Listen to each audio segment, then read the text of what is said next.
So, okay na to pag ano, sabaw-sabawang ko. Pero masarap ito lagyan ng isda. Ng sariwang isda, kahit galunggong pwede. O yung matambaka ba yun? At kinakain namin yung mga dahon ng, inuulam na yung mga dahon ng kamote, dahon ng kamuting kahoy, pako, yun. Hindi naman kami namamatay eh. Okay naman, lusog-lusog ko nga oh. Bilog-bilog na bilog-bilog yung mukha ko sa ano, kakakain ng gulay.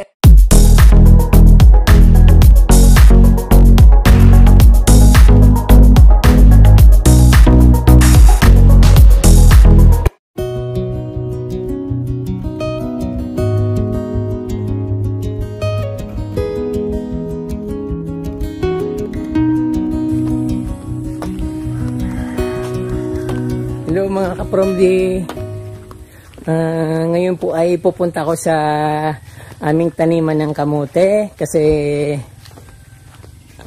kukuha ng gulay na talbos ng kamote at syempre yung ano, pang almusal. Tinanghali na ako, medyo mainit na. Napakaganda ng weather dito sa amin, mahangin. Medyo mainit-init at napakaganda ng sikat ng araw.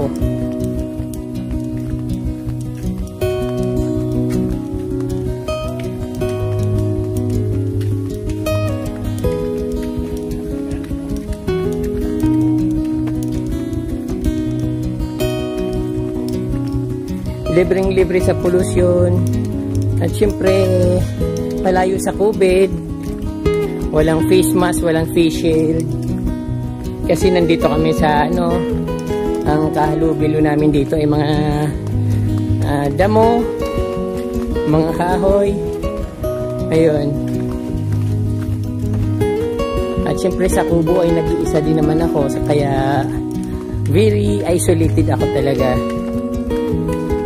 Hindi naman ako mahilig punta sa mga usap-usapan na mga chismis-chismisan. Talagang lagi lang ako nasa loob ng kubo.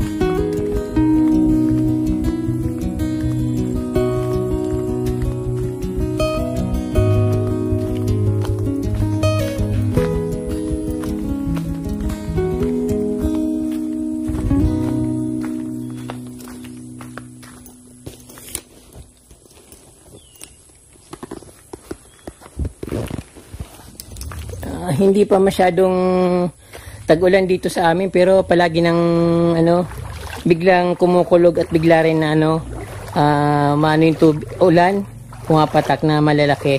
So yung tubig dito kaprom din napakalamig. At syempre kapag tagbahaan na, super ganda niya kasi sobrang linis at napakalinaw. Ngayon hindi masyado kasi summer.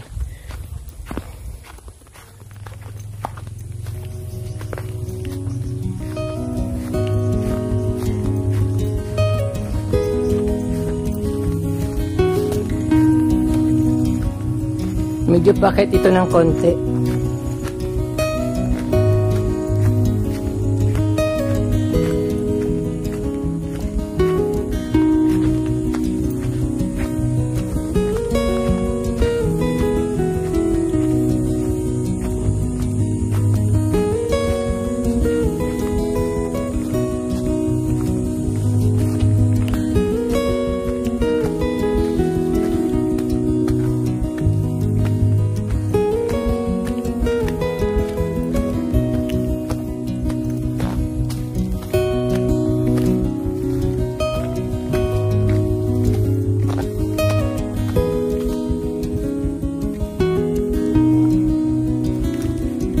Sarap ng nature, malamig sa mata at siyempre dito sa ilalim malamig din. Kaya lang pag medyo mataas na rin yung araw, umainit na rin.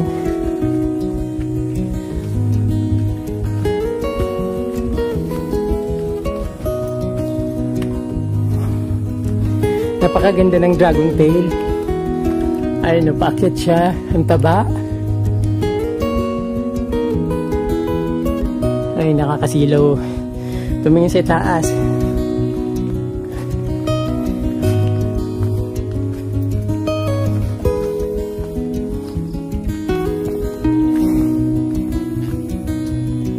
napakadaming halaman na gumagapang sa punong kahoy.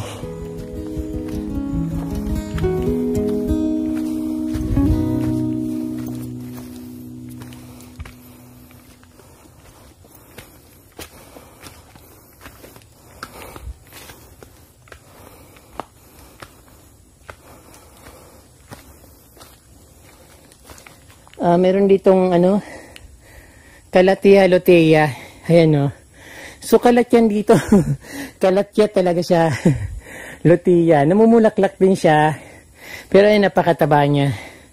Nasa ilalim siya ng mga puno. Hindi siya pinapansin dito. At mayroon din ako niyan, pero madaling malanta. Kasi ang lalaki ng mga dahon. Konting lang kapromdi. Lakad-lakad, hinihingal na kagad ako kasi alam niyo naman, hikain si kapromdi ay yung mga kamuting kahoy dito.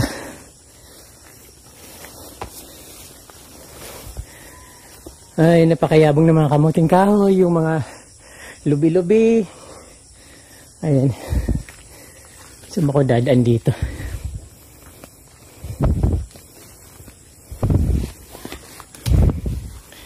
Ang hirap ng daanan.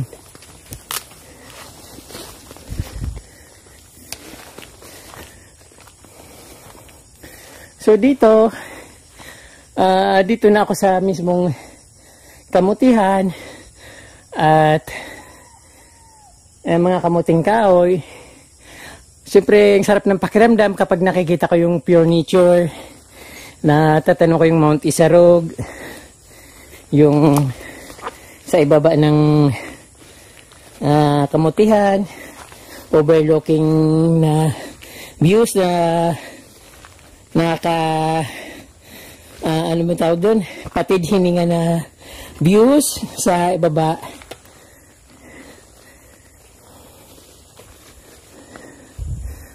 Oh, sarap magano dito, muni-muni. Medyo mainit ka from di kasi tinanghaling na nga ako. Ito kaya lang pumunta dito kasi gusto kong wala akong kalmusal ka from di, kailangan kumuha ng kamote. Ayun.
Dito naman mga kapromdi, mga mani naman yung nandito. So, ang nagtatanim dito yung ate ko. At saka yun, siyempre yung bayaw ko, silang dalawa.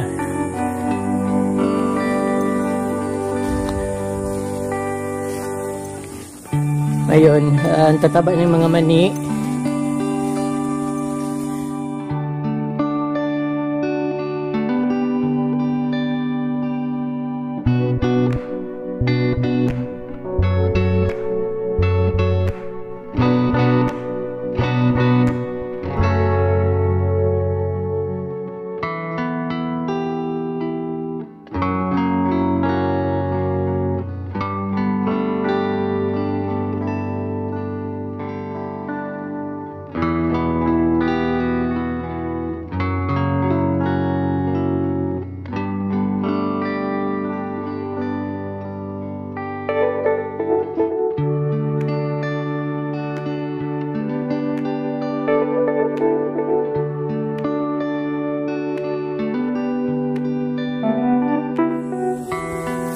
Yung mga palay, inaano ng kalabaw, oh.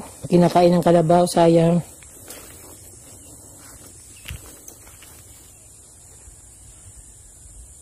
Kukuha muna ako ng talbos kasi gugulayin.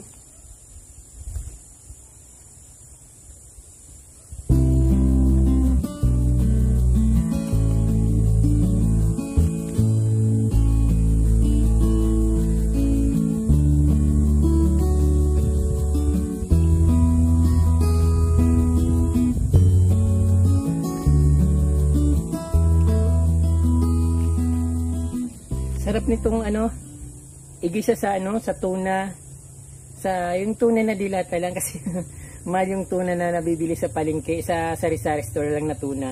So napakasarap nitong igisa sa tuna o kaya sa sardinas. Kaya lang kapromde hindi ako masyadong kumakain ng sardinas kasi nga yung allergy ba lumalabas kapag nalangsan yung katawan ko. So kahit walang sardinas o walang tuna, masarap pa rin itong ginigisa. Kahit sabaw, kahit hindi ginisa, basta may bawang sibuyas, okay na yun. Ganun dito sa amin kapromde. Bawang sibuyas, panglagay sa gulay, masarap na yun, perfect na yun sa amin.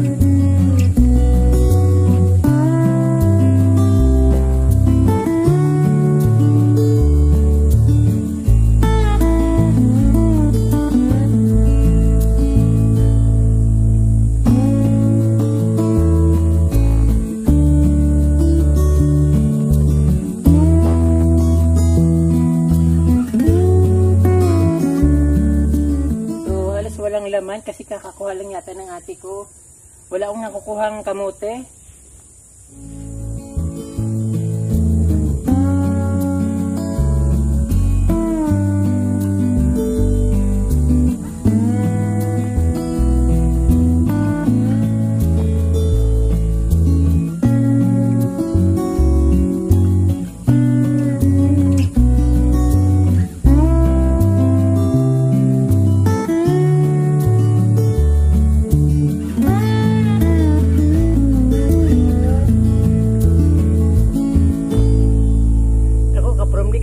Naghahanap ng laman, wala pa akong makuha. Siguro inubos ng ate ko. So talbos na lang yung talbos ng kamote yung kukunin ko na lang para pagdating sa bahay sa mamayang tanghali or paghapunan meron akong sasabaw-sabawan na talbos ng kamote kasi masarap tong sabawan lalo yung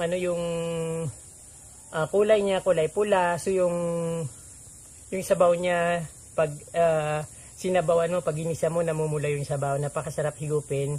Medyo maasim-asim. At siyempre masarap na rin siguro lagyan ng kalamansi para talagang maasim. Yun ang ginagawa namin dito. Asin, bawang, sibuyas. Yun nilalagay namin sa nilagang kamote. Talbos ng kamote. Kasi yun ang talagang life namin dito. Ayun, wala akong maipapakita sa inyo ng mga bibili ng mga masasarap na ulam sa palengke kasi pamasahe pa lang papuntang palengke, logi na. So pang na namin, pang bili ng bigas, yung pamasahe sa papuntang bayan, isang kilong bigas na yung kapalit nun. Kaya bihira kaming bumili ng ulam, kaya kinakain namin yung mga dahon inuulam namin, mga dahon ng kamote, dahon ng kamuting kahoy, pako, yun. Hindi naman kami namamatay eh. Okay naman. Lusog-lusog ko nga bilog-bilog na bilog-bilog yung mukha ko sa kakakain ng gulay at masarap sa katawan. Yun, alam niyo na yun, very healthy. Kaya magkamote tayo kapromde. Talbos na kamote. Ayun nga pala kapromde, ginagawa rin itong juice. Ilalagaan nyo lang, papakuluan nyo lang yung talbos ng kamote. Pag kumulo na siya, kukunin yung sabaw na yung pinagkuluan niya, then pwede siyang pigaan ng kalamansi. Napakasarap. At yun, juice na. Parang hibiscus na bulaklak na ginawang juice. Ayun.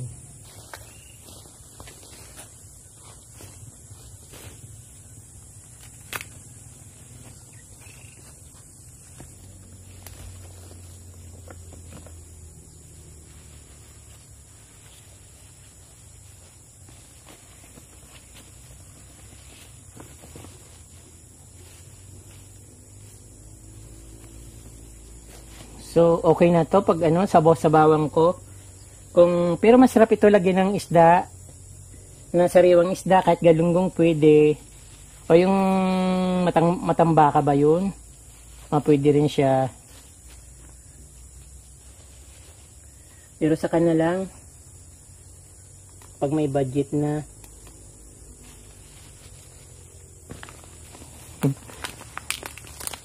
Ayun, solve yung pang-ulam ko ngayon. So, wala akong nakuhang laman. Ang talbos na lang. May nakita akong sitaw. Pwede na itong pandagdag kasi titigas lang ito. Dapat makuha na to. Matigas na eh. Dapat yung medyo malambot lang.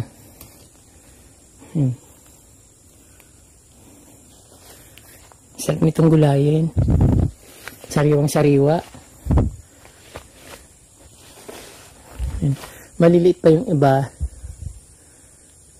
Okay na to. Ang init na eh.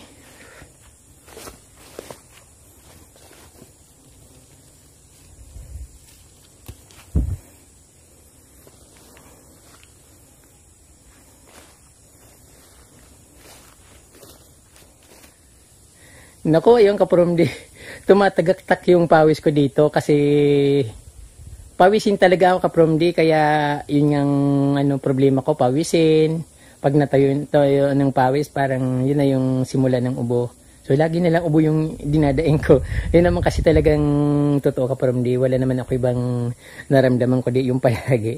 So pasensya na kayo kapromdi kasi mabukal masyado ako. Madaridal. Wala akong ibang maikwento sa inyo kundi yung buhay namin dito sa probinsya, yung simpleng pamumuhay, hindi marangya, kumakain ng gulay araw-araw. Ayun, solve na kami doon.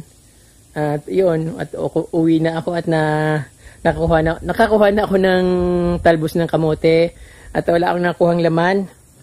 Siguro mga 2 weeks pa ulit babalik ako dito para magkuha ng kamote. So yung dito mga tanim ang ganda, masyadong matataba at ayun kung nakikita niyo sa paligid yung mga kamuting kahoy, talbos ng kamuting kahoy kapag ay no, ginugulay namin yan, sarap-sarap niyan dito, paborito ng mga Bicolano yan. Tapos may 2 tibuol na niyog na gata, sarap. Tapos may lalagyan ng piniritong galunggong kung mayroon. Ayun. Ayun kapromdi, marami pong salamat at sana na-refresh yung mind nyo dito sa nature sa amin, sa overwhelming or anong tawag doon kasi sa English, hindi ko alam basta yung nakakapatid hiningang tanawin na napakaganda at yung refreshing views dito sa Barangay Gubat, Laguna, Camarines. So napakaganda po dito sa amin, malinis yung barangay namin at siyempre mababait din ang mga tao dito. Salamat po kapromdi sa inyong panunood. Naway nagustuhan nyo nga po at sana po wag nyo pong kalimutan mag-subscribe at pindutin po yung notification bell. At yun, pwede nyo rin pong i-share para mapanood din ng iba. Ayan po kapromdi. So nagtatalsikan yung pakawis ko punong-puno. Salamat po ulit. Mabalos kapromdi. Bye!